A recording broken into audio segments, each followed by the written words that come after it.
Les entretiens de la SFRAP avec Florence Burga et Stéphane Christensen. Florence Burga est philosophe, directrice de recherche INRAE affectée depuis 2012 aux Archives Husserl à l'École normale supérieure de Paris. Ses recherches portent sur l'existence, la subjectivité et la condition animale. Elle mobilise à cette fin les approches phénoménologiques, Hegel, Merleau-Ponty, Husserl, Buitendik en particulier, qui permettent également de spécifier la vie animale au regard de celle des végétaux. La psychanalyse freudienne, celle de l'école de Budapest et la pensée du psychiatre Henri Hay pour appréhender la psyché animale dans son versant inconscient et la psychopathologie. L'analyse du droit animalier, elle a été co-rédactrice en chef durant 10 ans de la revue semestrielle de droit animalier, l'institution de l'alimentation carnée, analysée du point de vue de la philosophie et l'anthropologie, structurale et religieuse. Elle travaille actuellement sur un approfondissement du recours à l'éthologie par les psychanalystes des années 1920-1940.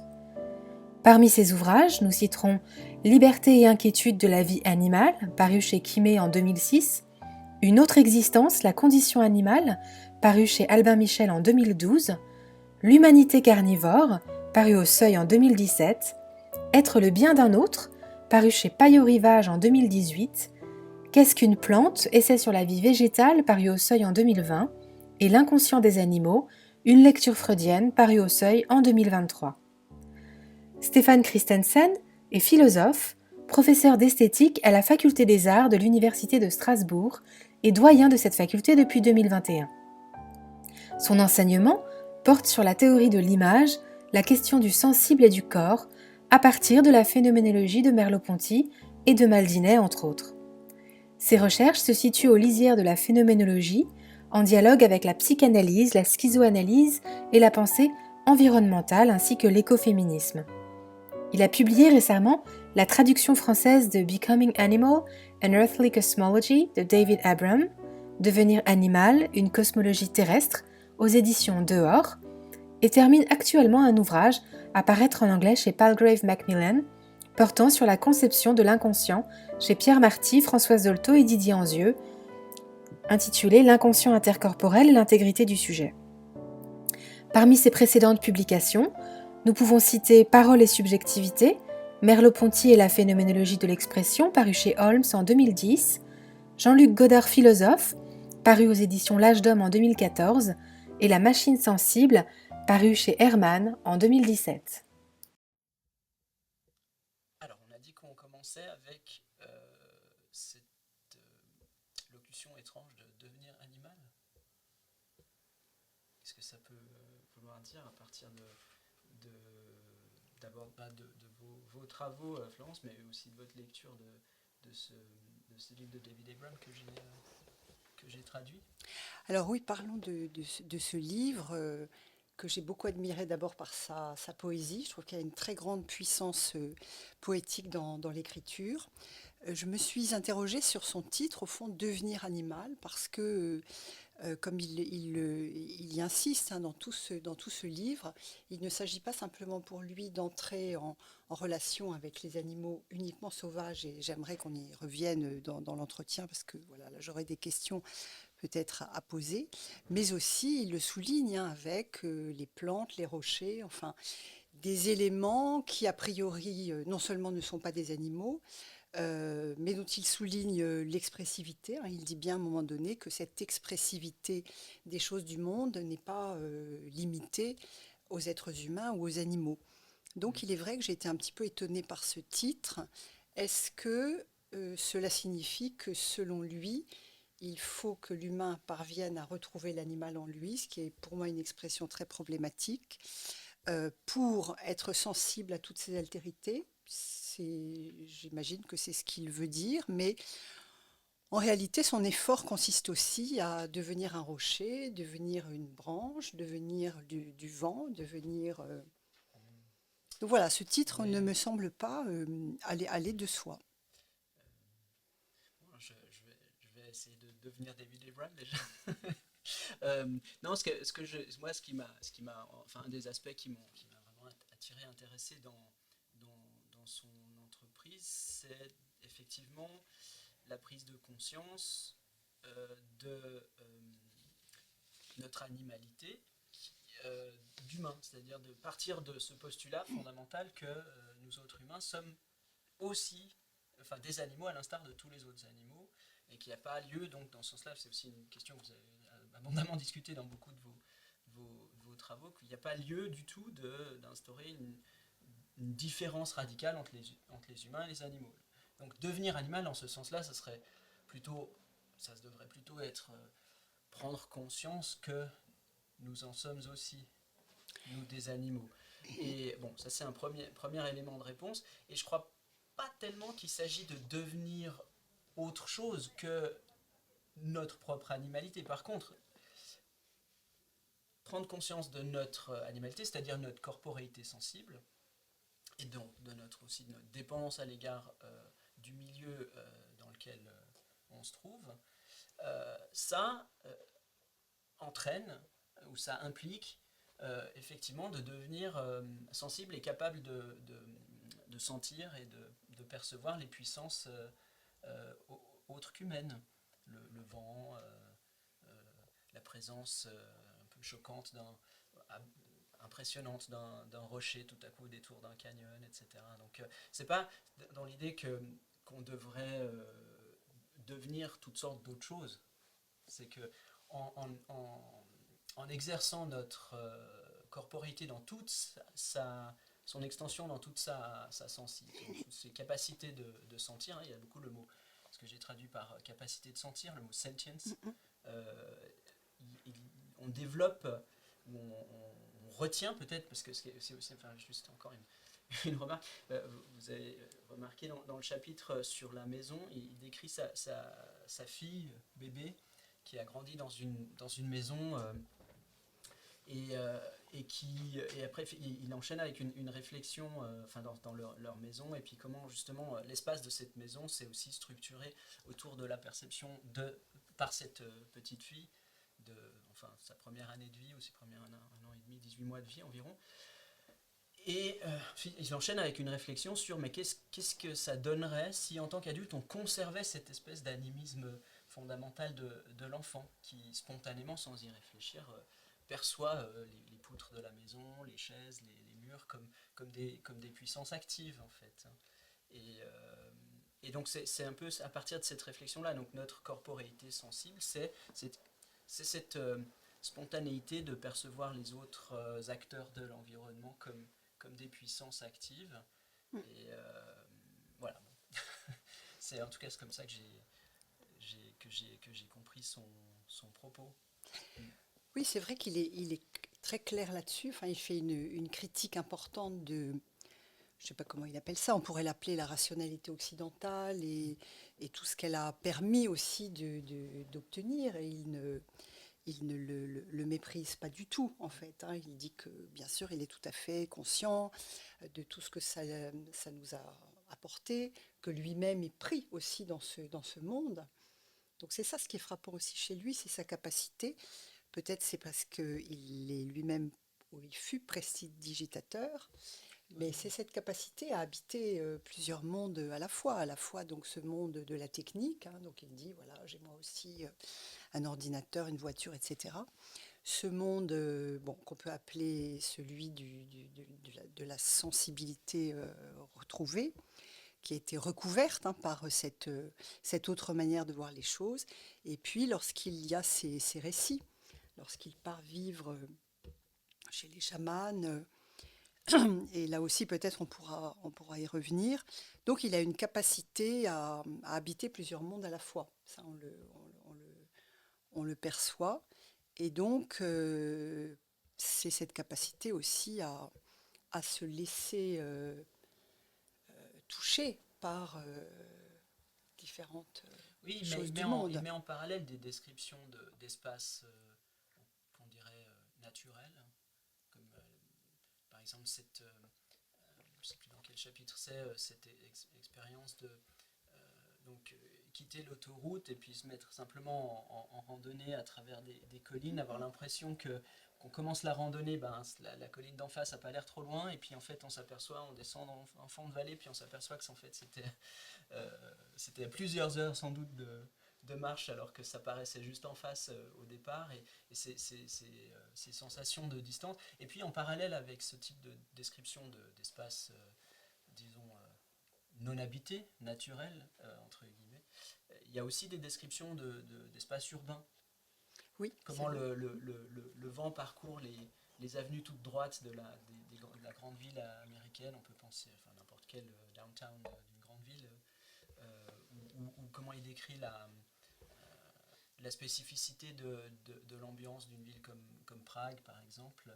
Donc il n'y a pas un privilège particulier chez lui Oui, c'est vrai. pour montrer l'esprit du lieu. Il n'y a pas un privilège particulier du sauvage. Enfin, c'est pas un discours sur le sauvage. Non, Non, c'est vrai. c'est un C'est discours vrai. effectivement sur l'expressivité et la singularité des lieux, ouais, plutôt. Mais, mais oui, c'est ça. C'est aussi bon, c'est une manière comment dire, c'est une manière dont il a rencontré régulièrement, et chaque fois, enfin en tout cas, il m'a parlé de ça aussi. Il était très fier de me raconter qu'il avait rencontré l'année dernière ou l'année d'avant David Kopenawa, le fameux chaman Ah, pour moi, il n'est pas fameux, Yanomami, mais, qui a coécrit, enfin fameux dans le sens où il a coécrit, enfin c'est une grande figure, hein, il y a du peuple Yanomami qui est aussi qui a écrit avec Bruce Albert, l'anthropologue, La Chute du ciel, en tout cas un des grands, je sais pas comment dire, sages et militants des droits des peuples indigènes, notamment amazoniens, actuels, et que il était très fier de me dire que David Kopenawa lui avait dit, après l'avoir entendu donner une conférence en Amérique du Sud, je crois l'année dernière, que voilà, tu es l'un des nôtres, enfin. Donc il y a une proximité avec les cultures et les sensibilités indigènes mais oui, qu'il a rencontrées, alors que il c'est consacre juste une grande à la base c'est partie. un juif new-yorkais, Il mais consacre une grande partie de son livre. Hein, ouais, ouais. Ce séjour chez le chaman népalais, Sonam, a été manifestement assez déterminant. Ouais, ouais. Justement, à ce propos, donc il y a un épisode frappant pour le lecteur. C'est le chaman donc qui reçoit une personne qui est malade et qui donc extrait, je cite, un nœud de matière sanglante semblable à une tumeur du côté de l'abdomen de la femme qui est venue le consulter. Donc en fait, ils ont tué un oiseau pour ça, ils ont pris son gésier. Et David Abraham dit j'ai vu la combine.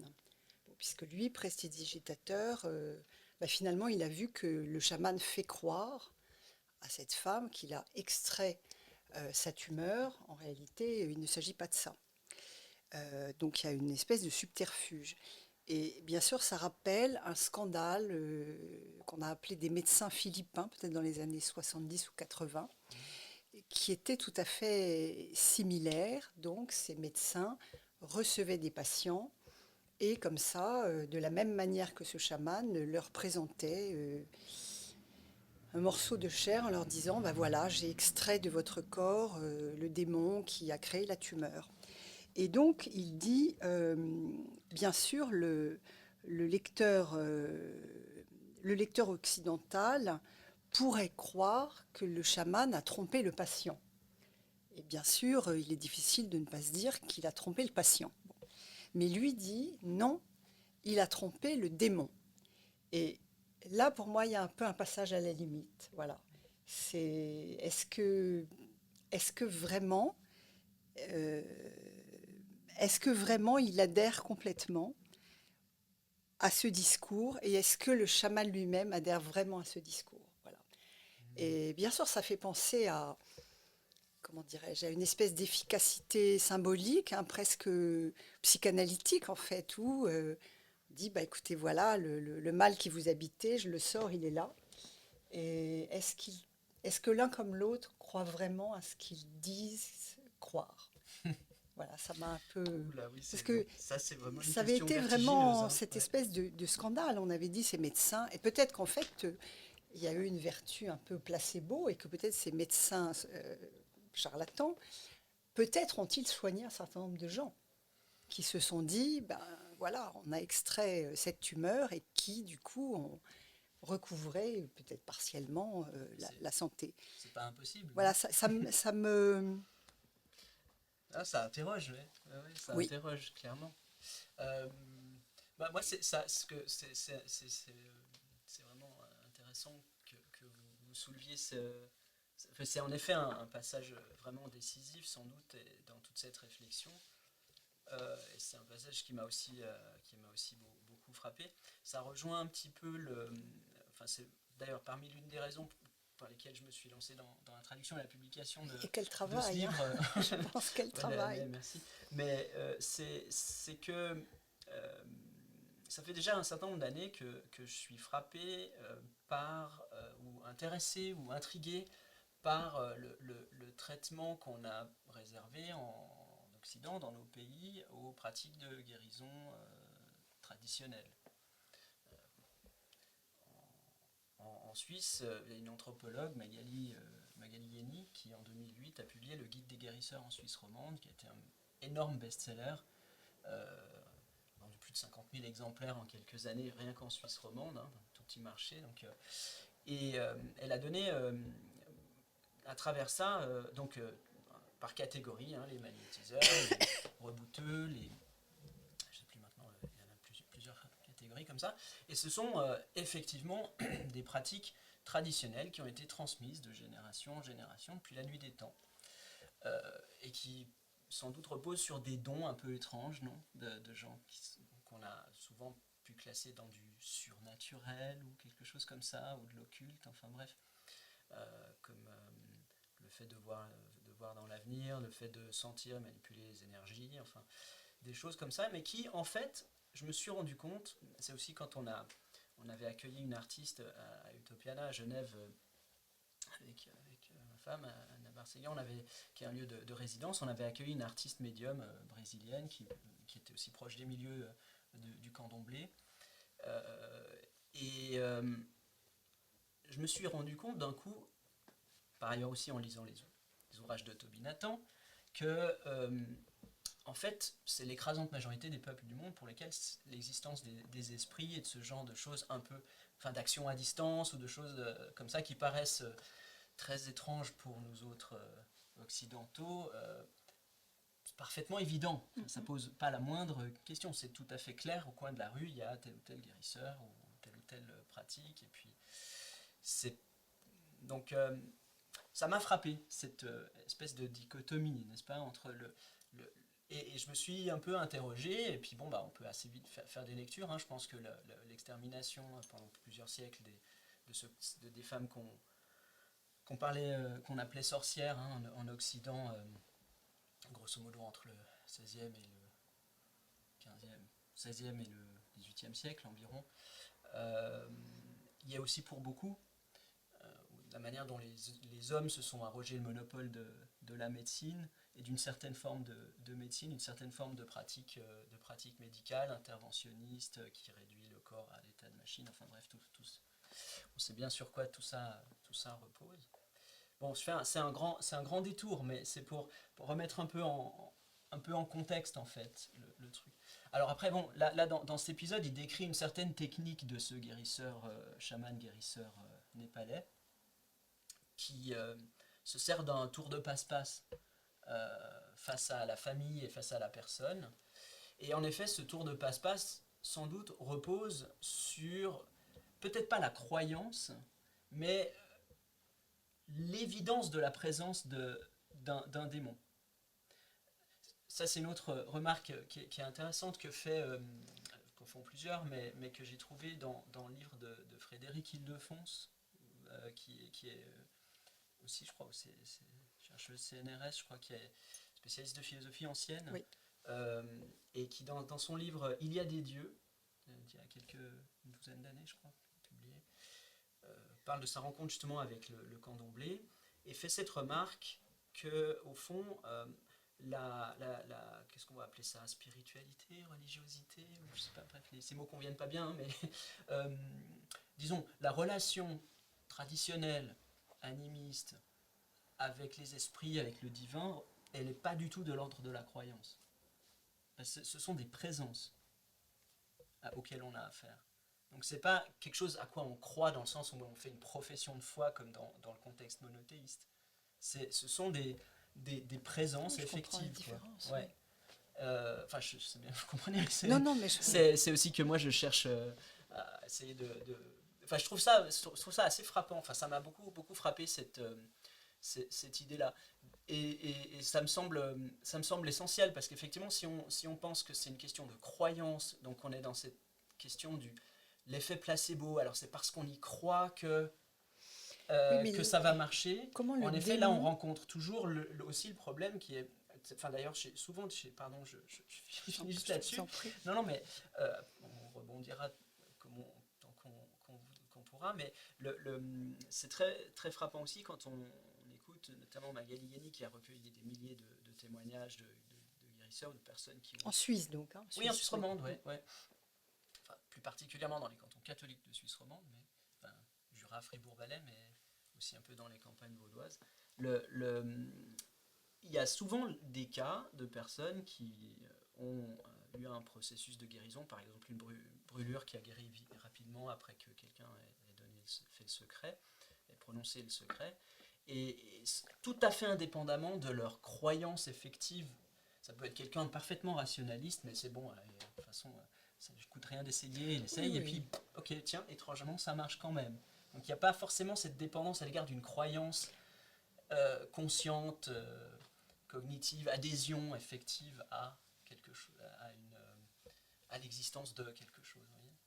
Peut-être ce démon, il faut penser que, du moins dans ce contexte culturel, ben, c'est une présence. Oui, sauf que dans cette histoire, c'est comme si le démon était leurré. Et on se dit comment le démon peut-il être, lui, leurré. Oui, c'est voilà, l'aspect un peu humoristique de l'histoire. C'est pas du tout sur le fait qu'il y ait des approches parallèles, et j'ai l'esprit très ouvert hein, pour les accueillir, et j'ai l'esprit très ouvert pour ce que je ne comprends pas. C'est plutôt là le fait qu'il y ait cette espèce de tiers qui est le démon. On a trompé le démon. Comment peut-on tromper un démon? Voilà. On peut, comment dirais-je, faire croire à un patient que voilà, on l'a soigné. Bah, voyez, je vous montre.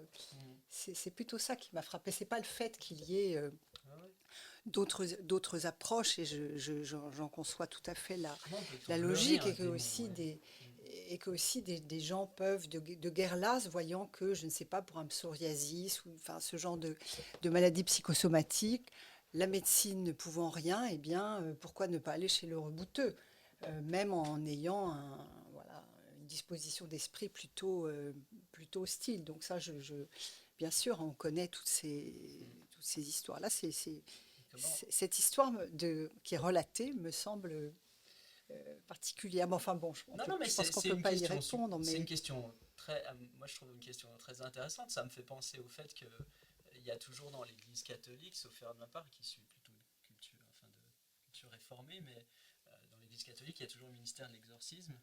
Oui, il paraît qu'il y a toujours il y a des prêtres exorcistes, qui exercent ce ministère dans les évêchés. Et alors peut-être que eux, ils ont d'autres techniques. Ils font pas forcément. Ils sont plus dans l'affrontement, dans le face à face avec le démon en question, et puis ils cherchent à l'extirper un peu de force, à la virile comme ça. Mais enfin, ça dépend. Sans doute qu'il y a des techniques différentes selon les prêtres. Je ne connais pas plus que ça non plus. J'ai jamais fait d'entretien avec eux, mais enfin, je sais que ça existe. Et peut-être qu'il y a différentes façons et que sans doute dans les cultures indigènes, traditionnelles, il y a des techniques de comment se comporter avec différents types de puissances de cet ordre-là. Peut-être certaines, c'est mieux de chercher à les leurrer plutôt que de les affronter directement. Faudrait reposer la question à son âme, là, s'il est encore de ce monde. Mais ouais,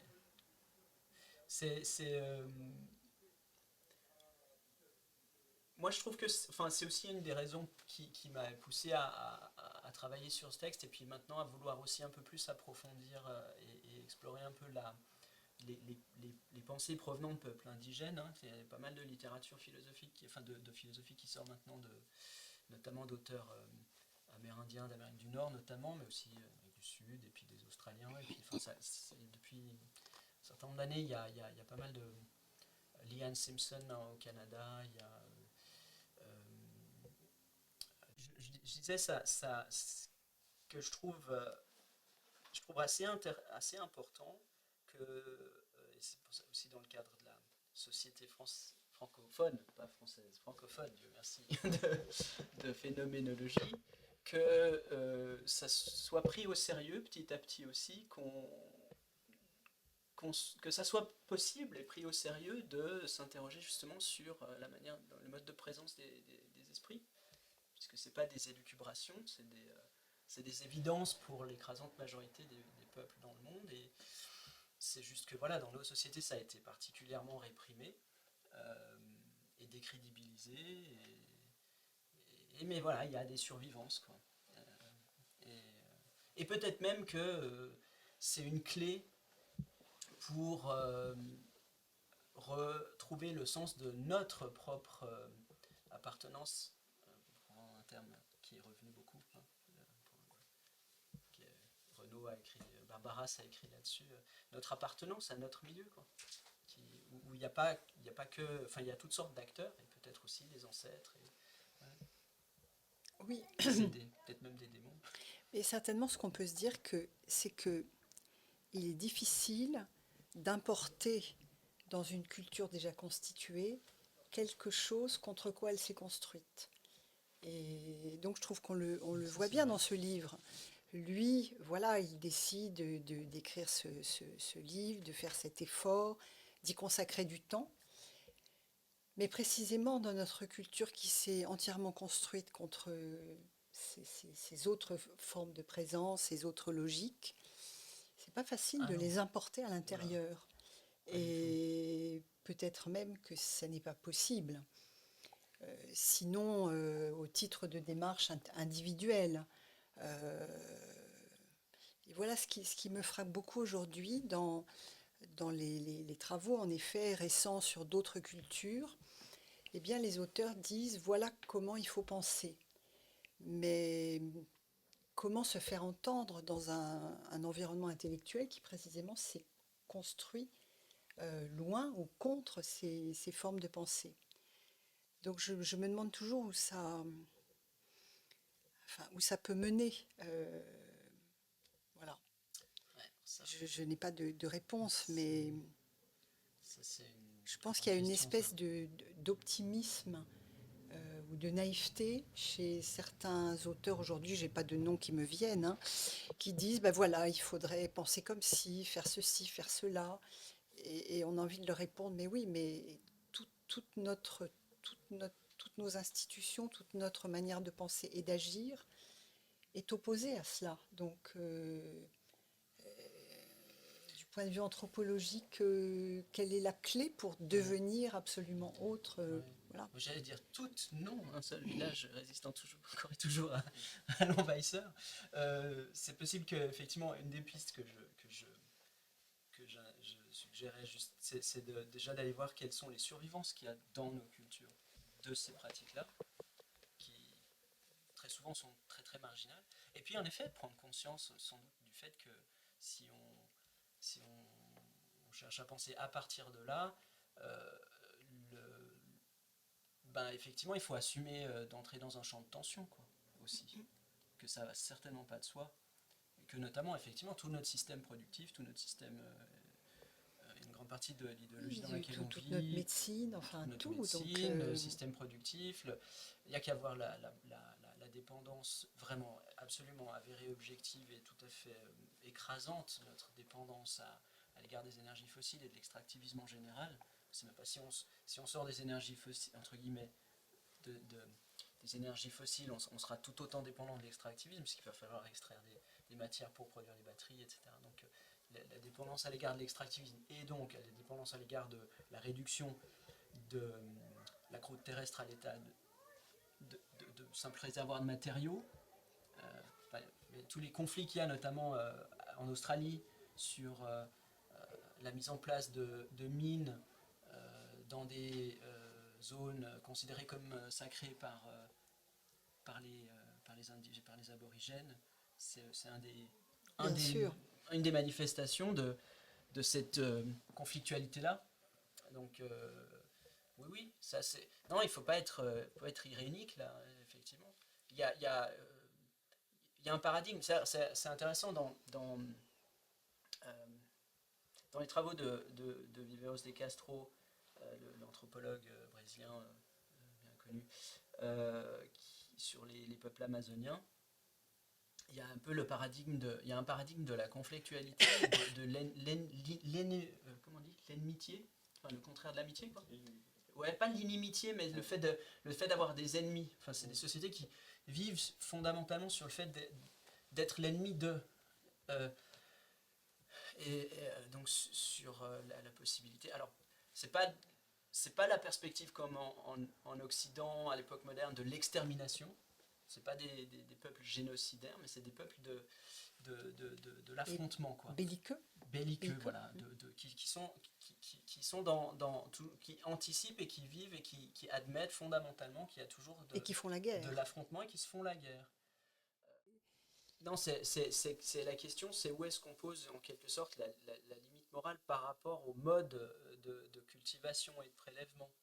C'est-à-dire que, comme Ben, on disait, même si vous êtes certainement pas d'accord avec ça, mais on pourrait peut-être admettre au moins théoriquement la possibilité que dans certaines conditions, si on est notamment si on est un loup ou si on est un guépard, bon, bah, on peut prélever un autre animal sur l'écosystème et le manger légitimement.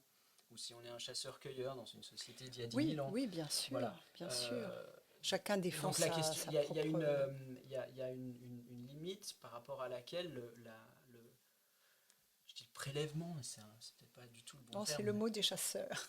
Ouais, c'est un mot bizarre, c'est une espèce de litote Bah oui. très désagréable à utiliser. Mais enfin bon, extraction, ça serait encore pire, non? Mais le fait ben, on retire une vie, quoi.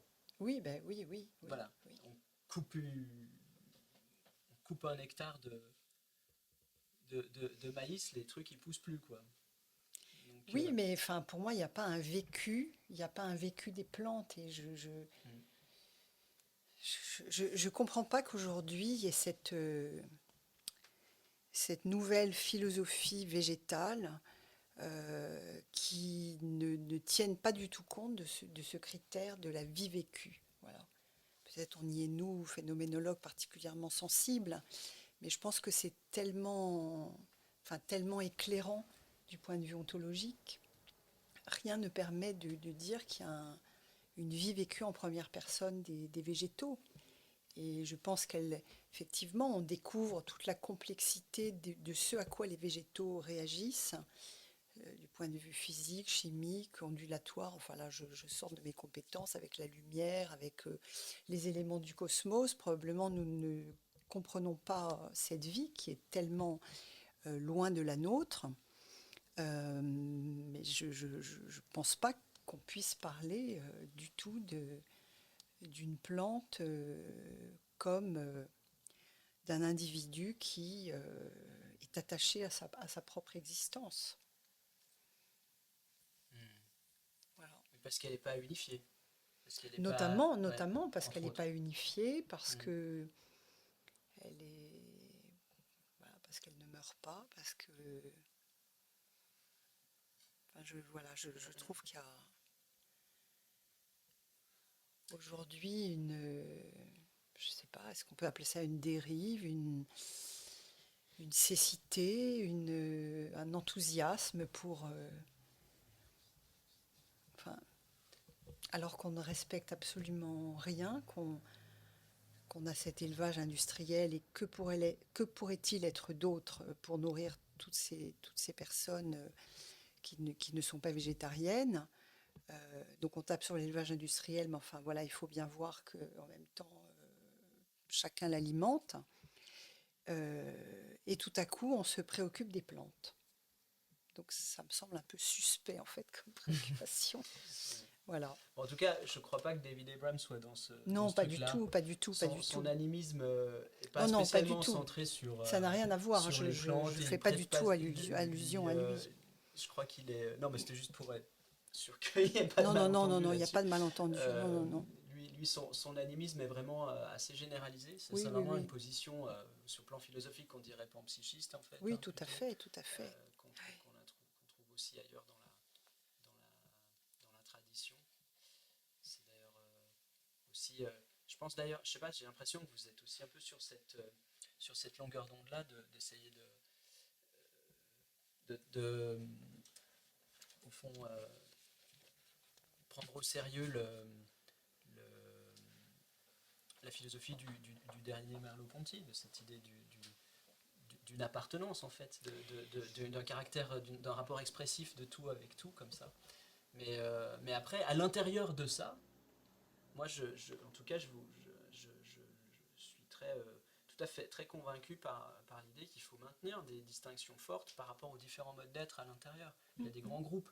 Ça veut pas dire, c'est-à-dire que adopter un positionnement animiste, c'est-à-dire prêter une forme de capacité d'action, d'agentivité à toutes sortes d'acteurs, même pas vivants non plus, comme un rocher ou une rivière, ça implique pas forcément que tout se vaut et que tout est égal et que Non, voilà, il le souligne très bien d'ailleurs dans son livre. au contraire, c'est une manière de s'ouvrir à une diversité infinie Voilà, il parle de modes d'être au monde. pluralisme radical, Voilà, irréductible. Hein, oui, oui. et justement de percevoir justement tous ces autres acteurs comme justement les vents, les cours d'eau, etc., les flancs de collines, comme dans toute leur altérité Oui, oui, précisément, oui, oui, oui, oui. sans les...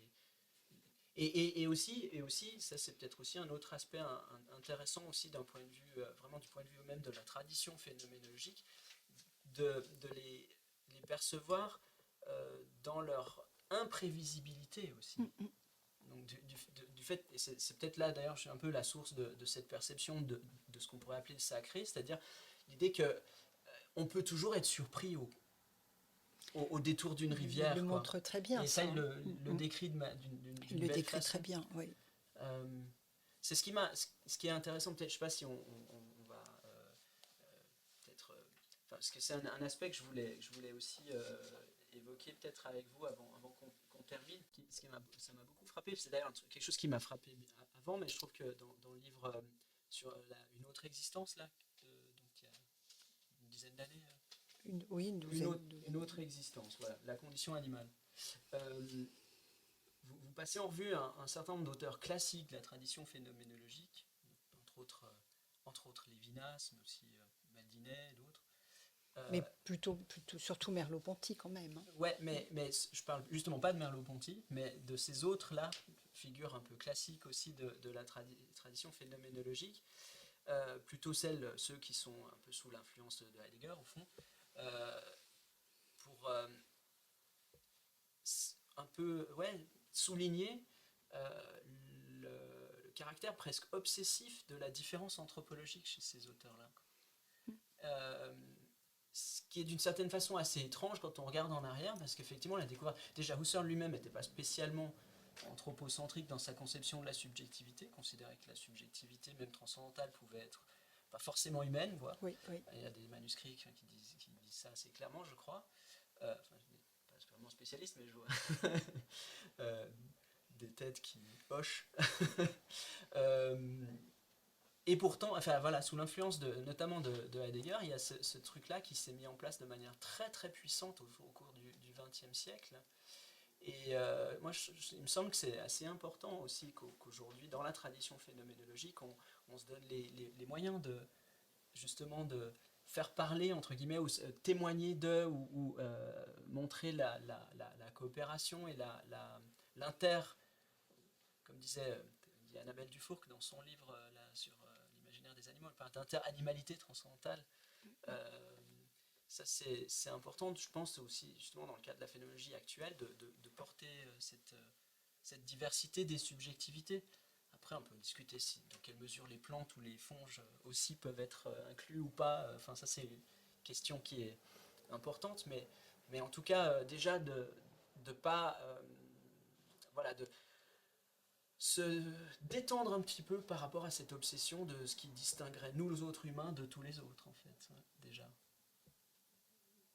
Bon, je, je trouvais ça, c'était important. Enfin, j'ai beaucoup, beaucoup admiré cette façon-là comment vous lisez de manière critique ces différents auteurs par rapport à ça. Et puis je me demandais, au fond, si vous aviez une idée de, est-ce qu'il y a comment vous interprétez au fond cette idéologie de la différence anthropologique si puissante dans cette tradition-là, paradoxalement. Dans cette tradition-là, Ce qui est particulièrement paradoxal dans cette oui, tradition, oui, au oui, fond. oui, oui, c'est. Ben, je ne sais pas, peut-être que comme vous l'avez dit, l'influence heideggerienne, et puis on peut penser à l'influence de Lacan aussi. Là, je suis en train de lire un numéro très intéressant qui a eu en 2011 ou 2013, je ne sais plus, de la revue Le Coq-Héron de psychanalyse, et qui est consacré à la question, ça s'appelle consacré à la question animale, disons, je ne me souviens plus du titre. Et là, il y a des articles très intéressants pour montrer comment, donc chez Freud, la question de la psyché animale est là, et comment Lacan va, en tout cas le deuxième Lacan, peut-être le troisième aussi, en tout cas peut-être pas tout à fait le premier qui s'intéressait aux comportements animaux, en tout cas comment Lacan va vraiment, avec cette question du langage, sortir de la psychanalyse toute réflexion sur la psyché animale. Et alors le problème, c'est que les psychanalystes ont très très peur de se voir accusés d'un retour au biologisme, raison pour laquelle je crois ils ne veulent pas qu'on republie les ouvrages de Marie Bonaparte, et ça serait quand même intéressant parce qu'elle a joué un rôle majeur dans l'introduction de la psychanalyse en France, et aussi du point de vue de l'histoire des idées, quoi qu'on puisse penser de ses travaux de psychanalyse. Et de l'autre côté, on a l'éthologie qui a terriblement peur d'être taxée d'anthropomorphisme et qui donc décide qu'il n'y a aucune signification complexe dans les comportements animaux. Alors on pourrait répondre, mais pas du tout, il y a des tas d'éthologues. Bon. Mais ça, ce sont les très grands éthologues qui sont un peu les francs-tireurs de la discipline. Mais ce qui est enseigné dans les universités, j'avais vu la Société française pour l'étude du comportement animal, c'est des gens hyper réductionnistes. J'avais fait un exposé sur les apports de la phénoménologie à l'éthologie qui n'avait pas été du tout bien reçu. Et donc, je pense que la philosophie a vraiment beaucoup à faire pour cette question animale parce qu'elle a les coudées finalement beaucoup plus franches que ces disciplines qui sont terrorisées à l'idée d'être taxées, soit de biologie, soit d'anthropocentrisme.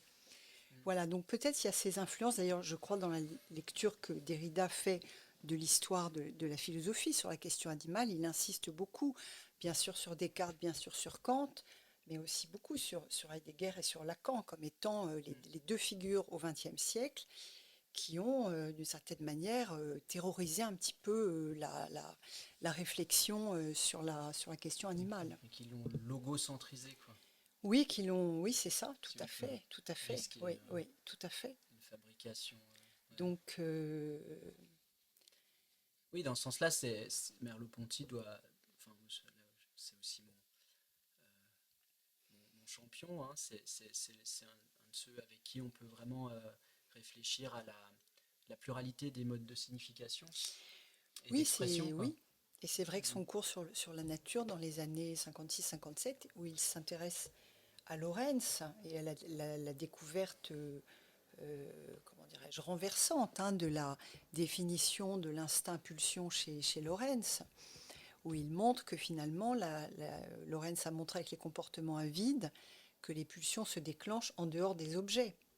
Et c'est exactement ce que montre Freud avec la variabilité de l'objet au regard de la pulsion. Et Merleau-Ponty dit l'animal, il hallucine son monde. Et alors ça peut sembler comme ça juste une jolie phrase, mais en fait c'est majeur comme proposition de dire ça. Et à un autre endroit du cours, je ne sais pas si c'est la même année, en tout cas en parlant de von Uxküll, je crois que c'est peut-être l'année d'après, je ne me rappelle plus, il parle de l'exemple de von Uxküll, pas de la tique, mais du Bernard l'ermite, dans- Je me souviens pas. ouais, Mais non, je mais pense que c'est c'était dans ce juste. cours-là, oui. Oui, c'est plus laquelle des 3 années du cours c'est, mais peu importe. C'est à un moment dans le monde animaux et monde humain là de von Uxküll, il parle du Bernard l'ermite qui a été observé comme ayant 3 différents comportements avec une anémone de mer, soit comme nouvelle carapace, soit comme maison, s'il n'a pas juste trouvé une coquille, soit comme source d'alimentation, soit qu'encore dans une troisième possibilité, que je me rappelle évidemment pas là comme ça, mais et puis il a cette remarque en disant il dit il y a là comme un commencement de culture, aussi des formules assez frappantes aussi comme ça, et ouais, ça c'est intéressant, donc oui c'est ça, cette mais c'est intéressant aussi pour revenir à ça, comme symptôme, non, aussi au XXe siècle, au moment où peut-être justement en biologie on s'aperçoit d'un certain nombre de choses, il y a des philosophes qui disent non, non, non, attention, euh, restons focalisés sur ce qui nous est propre, et puis voilà, les autres ils sont juste, soit ils n'ont pas de monde, soit leur monde est pauvre. Oui, oui, c'est... Mais Florence Burga, je voulais vous poser une question au sujet de votre livre Qu'est-ce qu'une plante? Je me demande si, pour dire les choses un peu brutalement, votre position n'est pas spéciste, au sens où vous prenez l'expérience vécue humaine pour norme de toute expérience vécue. Mm. Et comme l'expérience végétale est très différente de la nôtre, vous refusez, d'une certaine façon, d'accorder aux plantes une expérience, un vécu. Et de cette manière-là, vous vous autorisez à les manger. Oui, comme tout le monde, hein. Il faut le souligner. Oui, oui, oui. oui, si on était réduit à manger que des champignons, ça serait peut-être.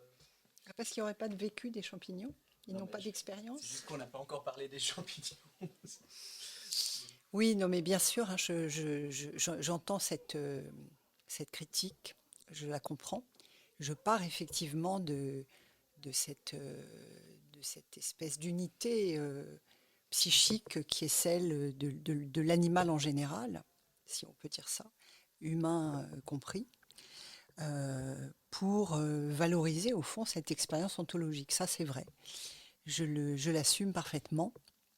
Et j'en tire en effet des conséquences sur le plan moral, en considérant que la protection des végétaux ne peut pas s'établir sur le même fondement que celle des êtres qui craignent pour leur vie, qui sont des êtres de chair et de sang, qui sont nés, qui sont mortels, et qui ont en commun un certain nombre d'expériences vécues. Et je pense que c'est cette condition-là qui est au fondement de ce qu'on appelle l'expérience. Et en effet, je récuse l'idée qu'il y a une expérience des végétaux. Je ne sais pas comment on peut la prouver, parce qu'au fond, ceux qui se sont engagés dans cette voie, me semble-t-il, soit parlent de la complexité de la réaction, des réactions des végétaux à ce qui les entoure, et ce sont bien des réactions, hein, et non pas les décisions spontanées d'une plante de grimper sur ce mur ou de ne pas y grimper. Donc Anciona se dit très bien dans son article sur les fondements de l'identité, la plante n'est pas libre de grimper ou de refuser de grimper. Un animal peut ouvrir la bouche pour bâiller, s'arrêter, recommencer pour le plaisir de bâiller. Bon. Et ça fait évidemment une différence considérable. Mais vous me direz, est-ce que ça suffit à dire qu'il n'y a pas finalement de vécu des plantes? Comment prouver ça? Comment le prouver sinon par une extraordinaire extrapolation de notre propre expérience à l'intérieur de laquelle nous sommes d'une certaine manière enfermés? Est-ce qu'on peut, pour le dire comme Husserl, se livrer à une reconstruction empathico-ontologique avec les végétaux? Je crois que c'est impossible. Je crois que je ne peux pas m'identifier à une plante. je peux plus facilement m'identifier à un animal très éloigné, comme par exemple un insecte, parce que je vais voir que si j'essaye d'attraper l'araignée, eh bien, elle a une conduite de fuite. Je reconnais des comportements qui ressemblent aux miens malgré toutes les différences qui nous séparent. Je ne peux pas me projeter dans une plante. Et il me semble que bien malin serait celui qui pourrait prouver que les végétaux ont une expérience vécue en première personne. Voilà ce que je pourrais vous répondre. Merci beaucoup. C'est le concept de comportement qui est déterminant ici. Oui, oui. Ouais. La thèse, elle consiste à dire que les animaux, les plantes n'ont pas de Elles ne comportement au se sens strict. comportent pas. Elles ne Voilà. montrent pas de comportement au sens strict. Au sens réflexif du verbe se comporter. On peut dire elles sont agies par des tas de choses qui les entourent, mais elles ne décident pas d'agir de telle ou telle manière. Alors nous aussi, nous sommes agis par un certain nombre de choses, mais il y a une marge évidemment de contingence. Enfin voilà, je ne vois pas comment empathiquement on peut se projeter dans la plante, sauf par, comment dirais-je, exercice poétique ou exercice, je ne sais pas, contemplatif. Mais je n'arrive pas à comprendre que ce ne soit pas évident pour tout le monde. Ce serait une manière de définir la notion d'animal, de dire que ce sont les autres êtres auxquels on serait en mesure d'empathiser, voire qui a une sorte de kinship ou une sorte de famille, de parenté avec qui n'existerait pas avec les plantes, ou comment est-ce que vous définiriez ce que c'est qu'un animal, l'animalité comme notion? Ça, je ne sais pas si je peux en donner une définition, parce que précisément, comme le monde Derrida aussi, ce concept d'animal, il est très problématique, au sens où, qu'est-ce que c'est qu'un animal? On n'en a jamais rencontré, en fait. On a rencontré des mouches, des chiens, des vers de terre, bon, toutes sortes d'animaux, mais qu'est-ce qui les rassemblerait au point, qu'est-ce qui serait suffisamment fort pour les rassembler tous tout en nous excluant? Bon, on sait très bien donc qu'on ne trouve aucun critère pour faire ça. Vous seriez d'accord pour faire comme David Abrams, de nous y inclure? Oh ben, oui, ben ça. On pourrait réformer légèrement la notion, enfin légèrement, enfin, au lieu de penser comme on a l'habitude dans notre tradition qu'il y a les humains d'un côté et les animaux de l'autre, mais de penser qu'il y a les animaux et nous sommes dedans. Oui, bien sûr, nous sommes dedans avec des spécificités, Avec- comme chaque espèce c'est ça. animale a ses spécificités. Là, je pense que le combat qui consisterait à abraser les spécificités, enfin, en tout cas, n'est pas mon combat. Et je pense que ce pluralisme ontologique, hein, cette diversité fondamentale des êtres au monde, est quelque chose de très précieux et qui est très, très mis en évidence dans ce livre. Voilà, là où donc je me séparerais plutôt de cette vision panpsychique, c'est peut-être cette forme de continuité, mais en même temps, je ressens assez bien tout ce qu'il décrit hein, dans les expériences. Il me semble que c'est plutôt, c'est un livre, on pourrait dire, qui est très, comment dirais-je, c'est lui qui il se met perpétuellement en scène dans cette nature. Donc il nous parle de son intériorité pendant tout ce livre en réalité. Euh, il évoque les éléments de la nature, mais c'est ce que ça lui fait à lui. Parce que c'est tout ce qu'on peut en dire en fait. Ah oui, ça je trouve que c'est plutôt honnête Oui, oui, tout c'est à fait, mais c'est très pas. phénoménologique, vraiment au sens strict, Voilà, c'est-à-dire vraiment des descriptions d'expérience, vraiment. Voilà, c'est C'est vraiment vraiment des ça. descriptions C'est de vraiment ça. structure et contenu Voilà, de oui, l'expérience, oui, oui. même avec parfois on pourrait même le réinterpréter en montrant où est-ce qu'il fait des variations idétiques, etc. Non, presque en mobilisant un peu la technique et le jargon husserlien. Mais oui, oui. Donc c'est lui, clairement, c'est lui qui assume, il raconte des expériences qu'il a eues lui, mais il les écrit de sorte que se met en Et scène comme un c'est- sujet Mais transcendantal dans c'est ce sens-là. plus un livre sur son psychisme à lui, en fait. Ouais, ça c'est C'est intéressant. son expérience panpsychique, il nous parle de lui, en fait. Hmm. Non, mais c'est pas du tout Oui, il nous parle une faiblesse peut-être du livre, hein, lui, mais oui. voilà, je veux dire que prêter du psychisme à des éléments inertes, c'est parler de notre propre expérience, de ce que nous sommes capables de, même s'il dit que ce ne sont pas des projections, c'est comment je suis affectée par ce lieu, Ouais. par la vue d'un arbre, c'est de mon expérience que je parle. Là. On cherche à appliquer vraiment l'approche phénoménologique dans mon sens vraiment husserlien, ben, le côté noématique de ça, ça serait effectivement de prêter une forme d'agentivité à tous ces êtres aussi, et Oui, pas oui, bien seulement sûr. l'acte par lequel ils me sont Non, donnés, non, bien sûr, parce que là, il là il dit y a bien la scène que où il est dans ce fond de vallée avec son ami rationaliste, et ce puis d'un coup il voit surgir ce rocher. Bah, l'aspect noétique, c'est je marche le long de la rivière, et l'aspect noématique, c'est la manière dont ce rocher m'apparaît et qui me fait reculer. Noétique, de nouveau. donc il y a bien les deux versants, hein, un petit peu oui, c'est vrai, à c'est vrai. chaque fois. Je crois que ça, on peut difficilement le...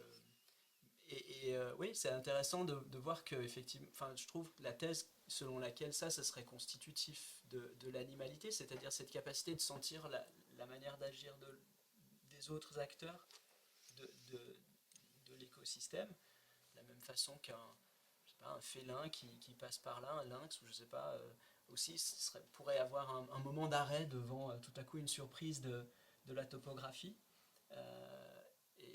Ouais, enfin bon, c'est cette manière-là d'être un corps dans le monde, en fait. Ouais.